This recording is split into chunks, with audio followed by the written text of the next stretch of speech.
ប្រមចាស់កំពុងមានប្របន្ទូលប្រាប់អ្នកថាអ្នកត្រូវដើរចេញពីមនុស្សទាំងនេះទំនាក់ទំនងមានសារៈសំខាន់ខ្លាំងណាស់ក្នុងជីវិតយើងប៉ុន្តែមិនមែនមិត្តភក្តិឬដៃគូទាំងអស់សុទ្ធតែសមស្របសម្រាប់អ្នកនោះទេប្រមចាស់ចង់រៀបចំជីវិតឲ្យអ្នកនៅជាមួយអ្នកដែលសមស្រប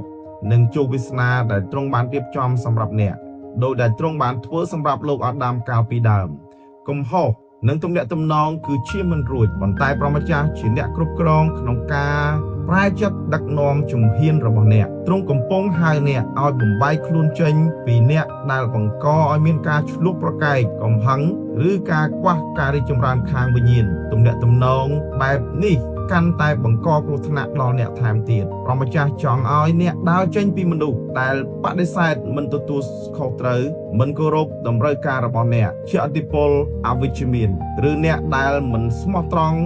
មិនអាចទុកចិត្តបានដែលមិនបើកចិត្តទទួលការរីកចម្រើនបើមាននរណាម្នាក់មិនគាំទ្រគោលដៅរបស់ជីវិតអ្នកឬមិនចែករំលែកតម្លៃស្នូលដូចគ្នាវាដល់ពេលហើយដែលអ្នកត្រូវកាត់ផ្ដាច់ទំនាក់ទំនងមនុស្សអួតអាងអ្នកដែលឥតមានចិត្តអាណិតអាសូរឬអ្នកដែលតែងតែទាញប្រយោជន៍ពីអ្នកមិនមែនជាមនុស្សដែលព្រះអម្ចាស់ទ្រង់ឲ្យនៅក្នុងជីវិតអ្នកទេព្រះម្ចាស់កំពុងហៅអ្នកឲ្យនៅជុំវិញខ្លួនដោយមនុស្សដែលសុភាពរាបសារអាចទុកចិត្តបាននិងមានភាពវៃឆ្លាតខាងវិញ្ញាណព្រះគម្ពីរបានចែងយ៉ាងច្បាស់ណាស់ក្នុងព្រះគម្ពីរកូរិនថូសទី1ចំពុក15ខ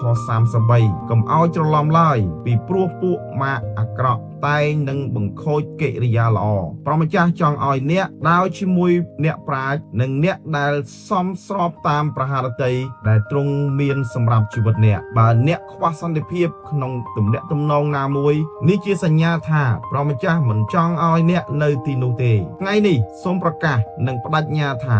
អ្នកនឹងធ្វើតាមព្រះハរតីរបស់ទ្រង់ដោយញែកខ្លួនចេញពីមនុស្សទាំងនេះនៅពេលអ្នកធ្វើដូច្នេះព្រះម្ចាស់នឹងភ្ជាប់អ្នកជាមួយអ្នកដែលជួយគាំទ្រអ្នកនិងលើកទឹកចិត្តអ្នកសូមចងចាំថាទោះបីគ្រប់គ្នាបោះបង់ចោលអ្នកក៏ដោយប៉ុន្តែព្រះម្ចាស់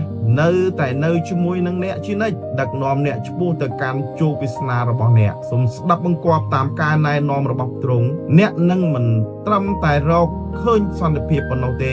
ថែមទាំងឃើញទ្វារនៃព្រះពរ